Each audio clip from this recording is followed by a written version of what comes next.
भक्त अंगद सिंह जी सवाई माधोपुर के पास खंडार तहसील है, अभी भी हम 2 बार होके आए हैं वहां खंडार में। भक्त अंगद सिंह जी जिनका चरित्र भक्तमाल में है।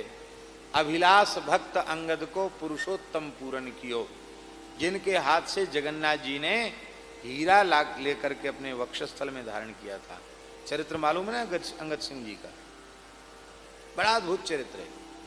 अभिलाष भक्त अंगद को पुरुषोत्तम पूरन कियो, नग अमोल एकता ही सबे भूपति मिल जांचे, साम दान बहु करे दास नाहिन मन कांचे। एक समय संकष्ट ले वो पानी मह डार्यो, प्रभो तिहारी वस्तु बदनते बचन उचार्यो।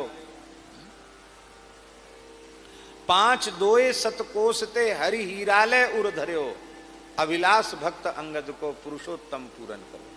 नाभाजी ने चरित्र लिखा है, प्रियादास ने बड़ी सुंदर टीका लिखी इसके ऊपर। सिलहदी वंश का राजा, उसकी राजगद्दी वो खंडार, वो अभी भी किला है, वहां का वह राजा था। बहुत पुरानी बात है।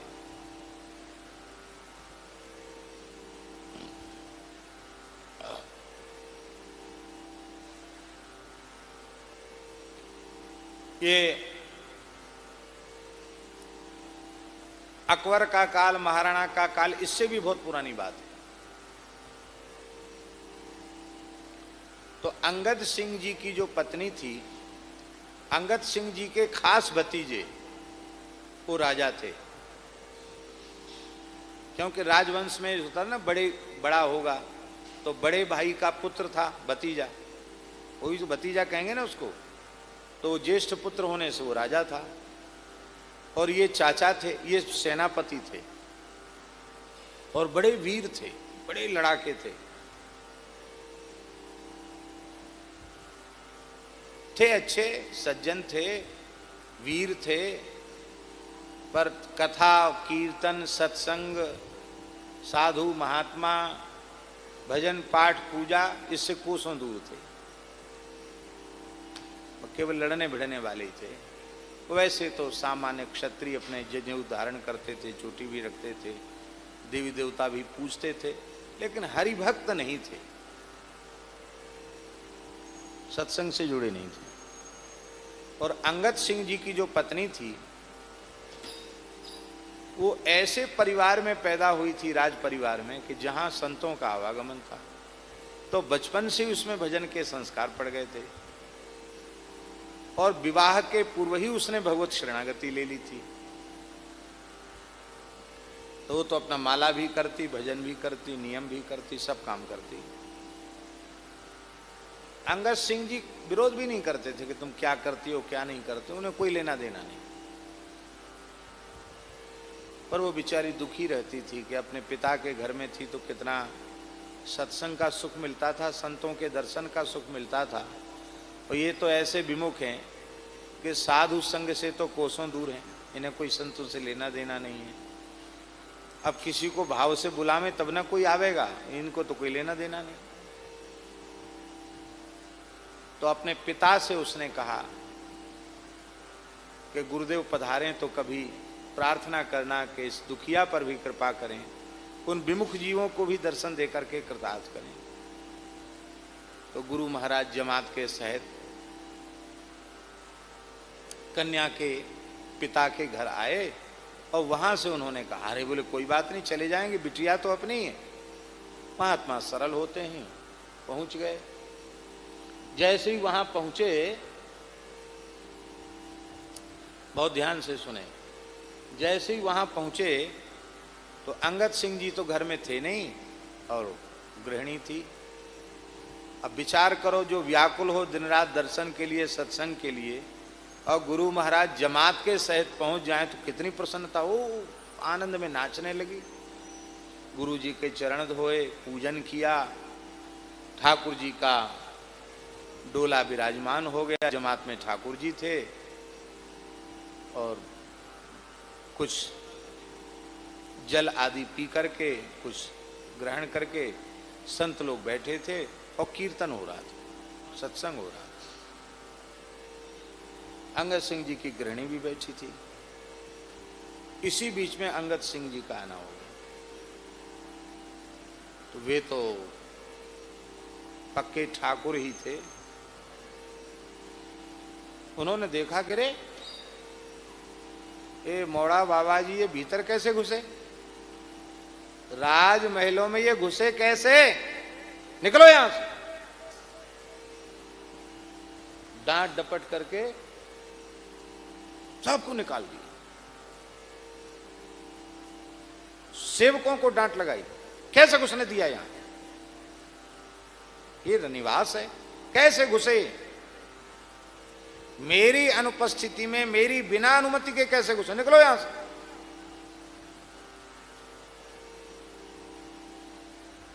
ऐसे गरजे महाराज, साधु बेचारे सब बाहर चले।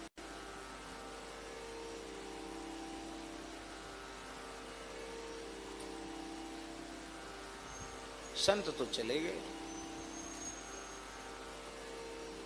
अंगद सिंह जी की पत्नी मूर्छित होकर गिर गई। हाय हाय, गुरुदेव संतों के साथ पधारे, प्रसाद भी कुछ ग्रहण नहीं किया, कुछ सत्संग भी नहीं हुआ, गाली गलौज करके, अपमान करके, तिरस्कार करके यहां से निकाला। हाय हाय। पहले तो अंगद सिंह जी भी गर्म थे, लेकिन बाद में देखा कि ये तो एकदम बेहोश पड़ी है, तो दया आई उनको।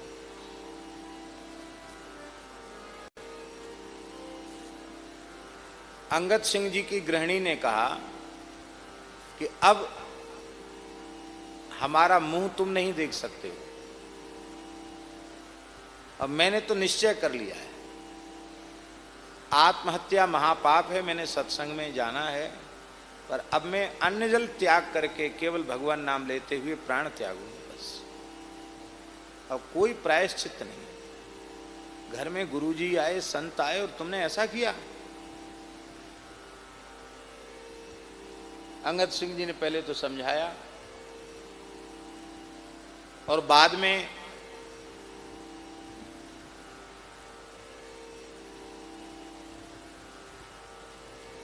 उनके मन में आया, कह रहे ऐसे ही रूस गई है, मन जाएगी कहा, कब तक ऐसे रोएगी। 3 दिन 3 रात्रि हो गए बिना अन्न जल के, रुदन करते करते उसको। अब तो वो समझ गए कि तो मरी जाएगी, अब बच नहीं सकती, सोई ठंडे पड़ गए। बोले अब गलती तो हो गई, अब बताओ प्रायश्चित क्या है। भाई गलती हो गई, तुम ऐसे खाओगी पियोगी नहीं तो मर जाओगी।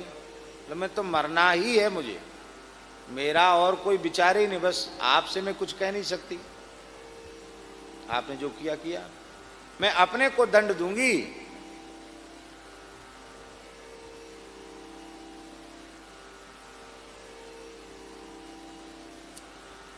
इनकी गृहिणी बहुत सुंदरी थी और अंगद सिंह जी एकदम रूपासक्त थे। वो सब कुछ कर सकते थे पर अपनी गृहिणी को रुष्ट नहीं देख सकते थे। अब तो व्याकुल हो गए कि तो मर जाएगी, क्या होगा हमारा। ठंडे पड़ गए। बोले देखो बड़े से बड़ी गलती होती है, अपराध होता है तो उसका भी प्रायश्चित होता है। मैं हृदय से प्रायश्चित करना चाहता हूं कि तुम्हें इस अवस्था में नहीं देख सकता। तुम खाओ पियो। बोले नहीं, मैं तो एक, जब बहुत कहा तब कहा कि एक ही उपाय है, गुरुजी को खोजो। कहां चले गए। अत्यंत आदर पूर्वक उनको घर में लाओ, चरण धो, आरती उतारो, पूजा करो और विधिवत दीक्षा लो, शरणागति लो। इतना सब कर लोगे, अब फिर दीक्षा लेने के बाद फिर अपने हाथ से परोस के जिमाओ। ये सब करते हुए, उनका शीत प्रसाद चरणामृत लेते हुए सब कुछ मैं देख लूंगी तो मरने का विचार छोड़ूंगी, नहीं तो नहीं छोड़ सकती। अंगद सिंह जी गए, बोले पता लगवाओ भाई कहाँ है साधु लोग। तो उसी क्षेत्र में कहीं विचर रहे थे। अंगद सिंह जी खुद गए, साष्टांग प्रणाम किया। बोले हमारे घर में तो बहुत संकट है, प्रभु रक्षा करो हमारी, पधारो। भैया जी इतना बढ़िया चरित्र है कि लीला में यदि इसको दिखाया जाए तो लोगों के जीवन बदल जाए, ऐसा विलक्षण चरित्र है अंगद सिंह, अद्भुत चरित्र है। लीला के माध्यम से बहुत जल्दी ज्ञान होता है। तो महाराज घर में साधु आ गए, सबके चरण पखारे अंगद सिंह जी ने, जैसा कहा था विधिवत दीक्षा भी ले ली। बोले देवी अब पूजन करने तो आ जाओ। प्रसन्न हो गई कि हाँ अब तो सही लाइन पे आ गए, द्वादश तिलक भी धारण कर लिए, बढ़िया हुआ, चलो ठीक।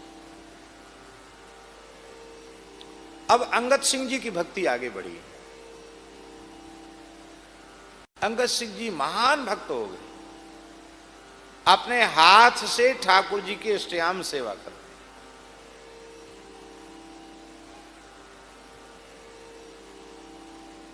संतों की सेवा करते, निरंतर नाम जप करते, सत्संग करते। एक कहावत है ना कि गुरु गुड़ रह गए चेला चीनी हो गया। जिस रानी के कारण, गृहिणी के कारण वो आगे बढ़े, वो तो यथावत ही रह गई, और इनकी भक्ति और आगे बढ़ गई, अंगद सिंह जी की भक्ति। इसी बीच में एक मुगल राज्य था निकट में ही,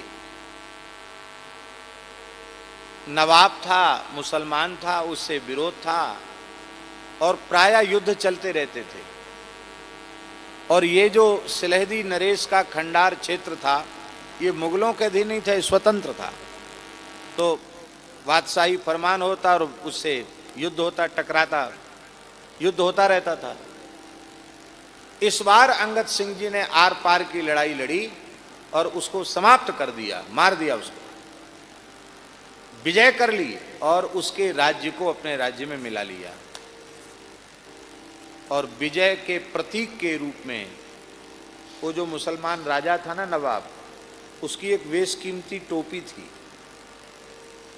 जिसमें अमूल्य हीरे जड़े हुए थे। उस टोपी को इन्होंने ले लिया, में उसको इन्होंने ले लिया और लेकर के उसका जो मुख्य बड़ा हीरा था, ये हीरा तो श्री जगन्नाथ जी के योग्य है, ऐसा विचार करके अपने पाग में पेच कोई जगह रहती होगी, उसमें उन्होंने रख लिया उसको।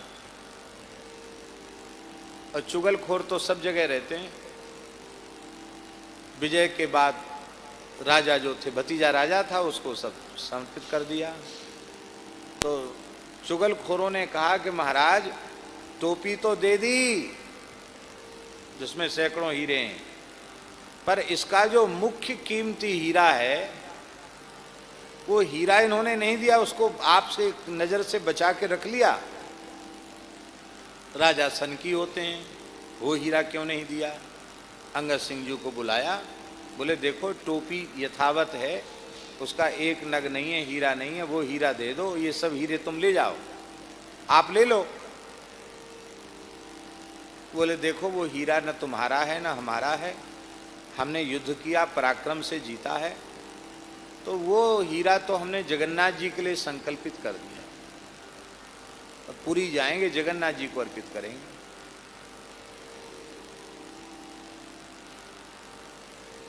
चाचा भतीजे में अनबन हो गई हीरे के पीछे। कहते तो वही लाओ, वो कहता था लाओ, कहते अब वो नहीं देंगे, वो तो ठाकुर जी को अर्पित हो गया।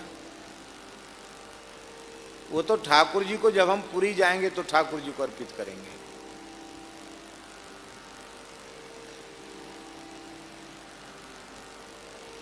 राजा ने पक्का ठान लिया था कि वो हीरा इनसे लेना ही है।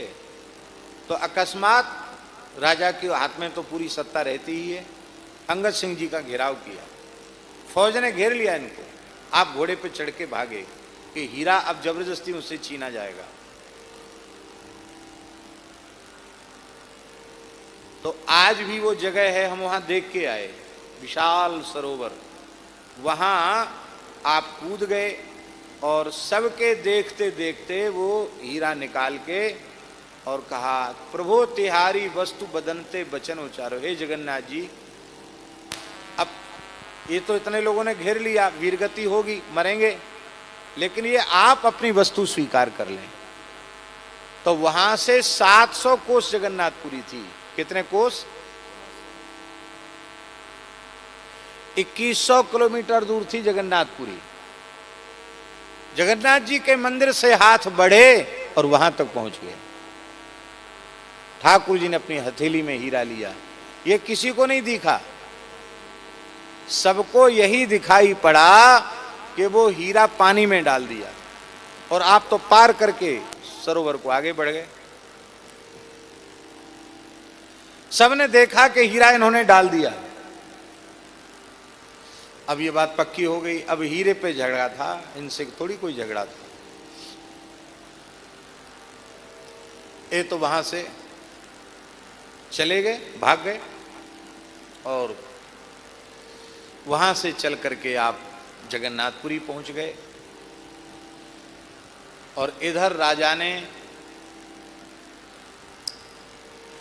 कपड़ा से छान छान करके पूरा पानी, कहीं हीरा निकल आवे, मुंह मांगा इनाम दिया जाएगा, उस पूरे सरोवर का पंकोद्धार भी हो गया।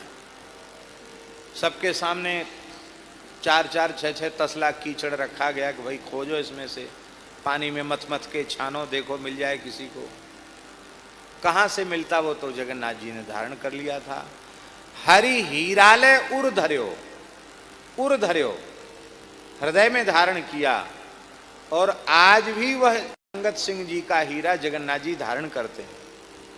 विशेष पर्व के समय जगन्नाथ जी के कंठ में जो हार होता उसमें हीरा आज भी भगवान जगन्नाथ जी धारण करते हैं।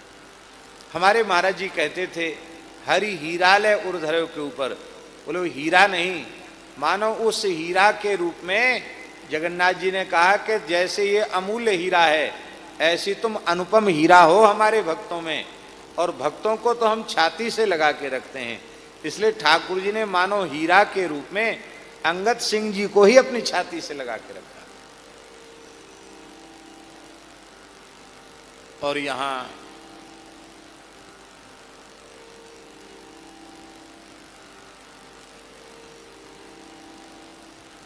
हाहाकार मच गया,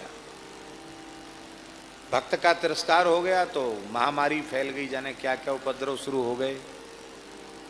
जिनसे विजय हुई थी वो भी सब शत्रु सक्रिय हो गए। तब फिर पूछा कि उपद्रव क्यों हो रहे हैं? बोले अंगद सिंह जी का अपमान हुआ, उसी का ये दुष्परिणाम है। फिर अंगद सिंह जी को बहुत प्रार्थना करके पुरी से बुलाया गया। जगन्नाथ जी ने कहा, अब तुम्हें पूरे क्षेत्र में भक्ति का प्रचार करना, इसलिए जाओ। तब पुरी से पुनः अंगद सिंह जी लौट के आए।